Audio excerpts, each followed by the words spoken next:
السلام علیکم ناظرین، میں ہوں ذیشان یوسف زئی، آپ دیکھ رہے ہیں چینل 51۔ ہمیشہ کی طرح دن بھر کی اہم سٹوریز آپ کے سامنے رکھیں گے اور نظر ڈالیں گے سب سے پہلے افغانستان پر، جہاں پر نئی حکومت 2 روز پہلے بن چکی ہے، نئی کابینہ کا اعلان ہو چکا ہے، لیکن اب نئی حکومت ہے، ان کی حلف برداری کی تقریب کب ہوگی، کب یہ جو نئے کابینہ کے ارکان ہیں ان سے حلف لیا جائے گا؟ اس کے لیے آج خبر آئی ہے کہ 11 سپٹمبر کو ہی جو نئے ارکان منتخب ہو گئے ہیں ان کا حلف لیا جائے گا۔ اب کہا یہ جاتا ہے کہ یہ حلف 11 سپٹمبر کو اسی لیے لیا جا رہا ہے کہ 9/11 کے ساتھ یہ معاملہ جوڑ لیا جائے۔ 9/11 کے بھی 20 سال مکمل ہوں گے، تو کہا جاتا ہے کہ یہ اسی کے ہی سلسلے میں 11 سپٹمبر کو لیا جائے گا۔ حلف برداری کی تقریب میں روس شامل ہوگا۔ پاکستان نے بھی نیک خواہشات کا اظہار کیا ہے۔ امریکہ اور یورپی یونین کی جانب سے خدشات کا اظہار کیا گیا ہے، اور امریکی وزیر خارجہ کا کہنا ہے کہ افغانستان کی جو نئی کابینہ ہے اس میں وہ لوگ بھی شامل ہیں جو کہ امریکہ کے بعض اداروں کو وہ چاہیے اور ان کے نام ان کے لسٹ میں ہے جو ان کو درکار ہے۔ سعودی وزیر خارجہ نے بھی آج کہا ہے کہ ہم امید کرتے ہیں کہ افغانستان میں ایک دیر پایا امن قائم ہوگا، اور یہ جو نئی حکومت آئی ہے یہ لوگوں کو جان و مال کی تحفظ فراہم کرے گی۔ ساتھ میں بات کریں گے، خبریں آ رہی تھی کہ خواتین کی جو کرکٹ ٹیم ہے ان پر افغانستان نے پابندی لگائی ہے، اور خواتین اب کسی قسم کے کھیل میں وہ حصہ نہیں لے سکتی جس میں جسم کے اعضاء ظاہر ہو یا چہرہ ان کا چھپا ہوا نہیں ہو۔ تو کہا جاتا ہے کہ اب وہ خواتین کی کرکٹ پر پابندی لگائی گئی ہے۔ آسٹریلوی ٹی وی کے ساتھ انٹرویو میں ان کا کہنا تھا، طالبان کا کہنا تھا کہ یہ تو نامناسب ہے اور نہ یہ کھیل ضروری ہے، بس وہ ہم مخالفین کے جو تنقید ہے اس کو برداشت کریں گے لیکن اسلام مخالف کام پر اتریں گے نہیں۔ ساتھ میں آپ کو بتاتے چلے کہ کابل ایئرپورٹ کا نام جو حامد کرزئی ایئرپورٹ کے حامد کرزئی کے نام سے منسوب تھا، اس کا نام حامد کرزئی ایئرپورٹ تھا، اس کا نام چینج کر دیا گیا ہے اور کابل ایئرپورٹ رکھ دیا گیا ہے۔ اب یہاں پر آپ دیکھ سکتے ہیں کہ طالبان لوگ کہہ رہے تھے کہ مختلف ہے، تو واقعی مختلف تو ہے، چینجز لا رہے ہیں، کبھی نام تبدیل کر رہے ہیں، لیکن یہاں پر جو کہ خواتین کرکٹ ٹیم پر انہوں نے بین لگایا ہے، تو میرے خیال سے یہ کھیلوں کی حوصلہ شکنی ہے۔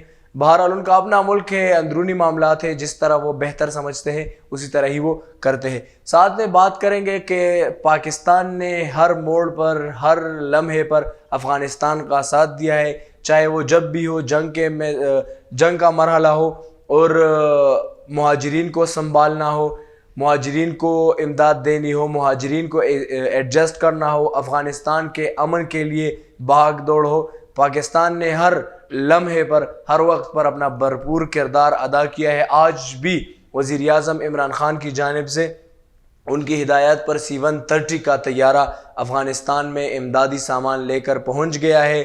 اس طیارے میں 10 ٹن آٹا، 1.5 ٹن گھی اور دیگر ادویات وغیرہ شامل تھے، اور یہ افغان بھائیوں کے لیے پاکستان کی طرف سے امداد بھیجی گئی ہے۔ ساتھ میں بات کریں گے، امریکی وزیر دفاع کا کہنا ہے کہ امریکہ افغانستان میں القاعدہ اگر سر اٹھائے گی تو واپسی کے لیے تیار ہے۔ ان کا کہنا ہے کہ امریکہ کا انہلا ہوا ہے تو ہو سکتا ہے کہ عسکریت پسند تنظیم دوبارہ سر اٹھانے کی کوشش کرے، لیکن ہم نے طالبان پر اعتبار کیا ہے اور وہ نہیں کریں گے، اپنی سرزمین کو کسی بھی ملک کے خلاف استعمال وہ نہیں کریں گے، یہ کہنا ہے امریکی وزیر دفاع کا۔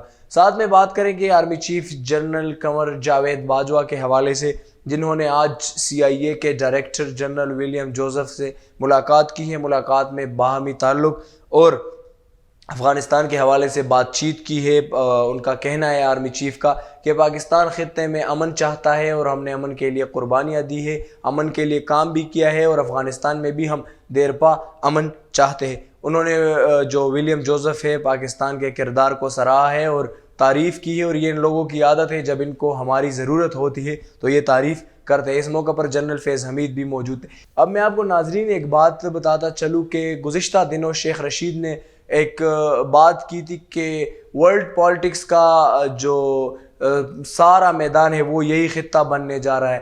تو بات بالکل ان کی ٹھیک جا رہی ہے، اور شیخ صاحب جب بھی کوئی پیشن گوئی کر لیتے ہیں تو وہ ہمیشہ سچ ہی ثابت ہوتی ہے، زیادہ تر اس طرح ہوتا ہے یوزولی کہ وہ سچ ہی ثابت ہوتی ہے۔ تو پوری دنیا کے پولیٹکس کا مرکز آج کل افغانستان اور یہ خطہ بنا ہوا ہے۔ بہرحال رب ذوالجلال سے دعا گو ہے کہ ایک دیر پا امن قائم ہو، افغانوں کے لیے جس میں خیر ہو، دیگر خطے کے جو باسی ہیں سب کے لیے خیر ہو۔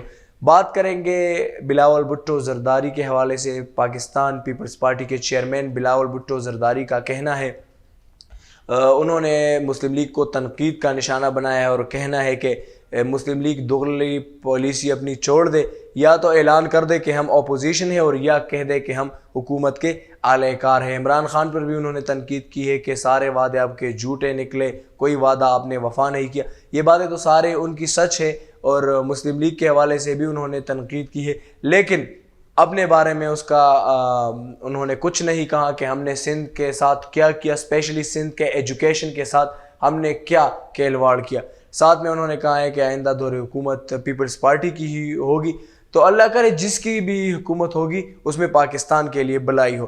ساتھ میں مسلم لیگ نون کی جانب سے ایک اہم دعویٰ کیا گیا ہے۔ میاں جاوید لطیف جو کہ مسلم لیگ نون کے رہنما ہیں، ان کا کہنا ہے کہ نواز شریف اسی سال ہی وطن واپس آئیں گے، اور جنہوں نے ان کو نااہل قرار دیا ہے انہی کو پتہ ہے کہ ایک ہی حل ہے اور وہ ہے نواز شریف۔ نواز شریف کی ضرورت ہے ان لوگوں کو، اور ان کا کہنا تھا کہ پوری قوم کو نواز شریف کی قیادت کی ضرورت ہے، جو کہ اس طرح کے سیاسی بیانات سب لوگ دیتے ہیں، حالانکہ اس طرح کی کوئی بھی بات نہیں ہے۔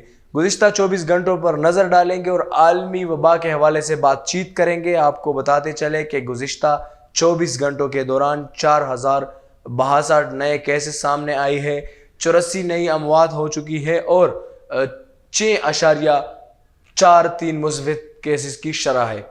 یہ پازیٹیو کیسز کی جو ریشو ہے وہ ہے 6.43۔ ایک ہی حل ہے، احتیاط اور ویکسینیشن۔ اپنے لیے، اپنے فیملی کے لیے اپنا ڈھیر سارا خیال رکھیے اور ویکسینیٹڈ ہو جائیے۔ اسی کے ساتھ ہمارا سیگمنٹ اختتام پذیر ہوا جاتا ہے۔